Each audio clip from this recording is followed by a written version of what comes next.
I'd suppressed my expectations for so long it felt like a form of filial piety.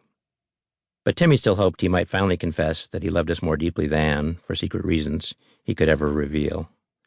He closed his eyes and said, "I'm sort of hungry for ice cream." "You had some a short while ago," she said. "I did? Right after lunch." He frowned. Day loves sweets. In college, he got fired from a summer job for filling donuts with too much jelly.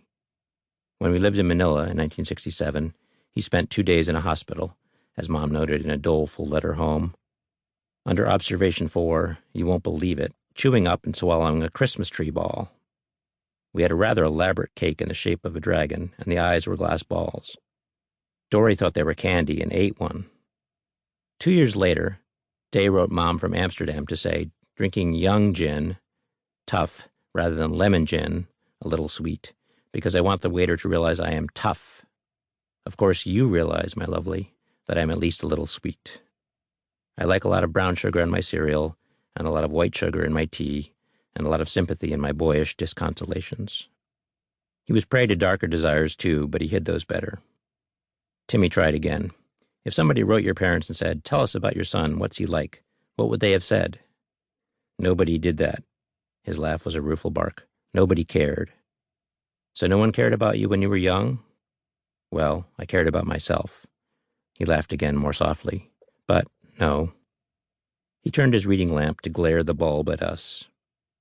You go to the station to file a missing person report, and suddenly you're the suspect. Whenever I see a father hug his son on screen, I begin to cry. I know. I'm not crazy about it either. A hug is cinematic mush on the level of a lost dog bounding home. And I cry at that too. The father doesn't even have to be the son's actual dad. A prisoner on the lam with a kidnapped boy, like Kevin Costner in A Perfect World, works just fine. A father figure.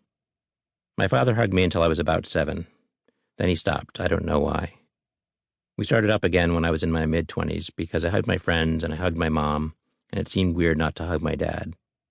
But trying to reach him always felt like ice fishing. In my earliest recurrent dream, I'd find myself in a meadow that sloped uphill to a door set in a knoll. As I struggled through the tall grass, I'd hear banjo music behind the door. After work, my father had gone there to play. When I grasped the doorknob, though, the music would stop. I'd run among the small, bare rooms, then return to the doorway, bewildered. Eventually, the banjo would resume far away. But there was always a door between us. I tried to turn Day, heeling wide. What do you think you're best at? I think I'm best at listening. Okay. How do you feel you've contributed to the world? 3 children. I glanced at Timmy, an interior designer who has Mom's darting humor and radiant smile. Born 6 years after me, she effectively grew up in a separate wing of the house. We got close only later. Want to elaborate at all? I asked. 3 beautiful, marvelous, exquisite, wonderful, unique children, he bellowed. Shooting me a deadpan look, "Yay, us," Timmy asked, "Is there anything you'd wish you'd done?" "I wish I'd been president," Day said. "President of the United States?" "Yes." He enjoyed naming the presidents in order. "And I wish I'd played music, especially the guitar. All I ever did was turn on the phonograph." "I never knew that," I said.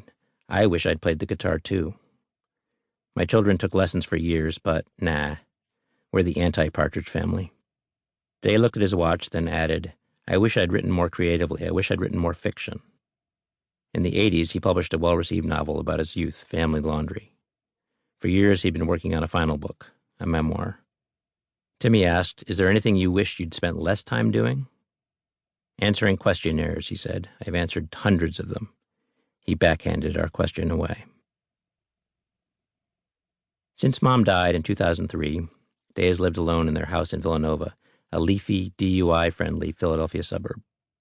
These days, he has a bookkeeper and a care manager and round-the-clock aides to coax him out of bed and make him comfort food.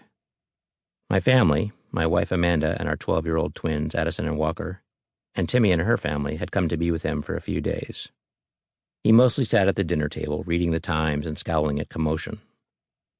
Waking from a cat nap, he'd grimaced to find himself surrounded by walkers and grip bars and stair lifts and toilet commodes.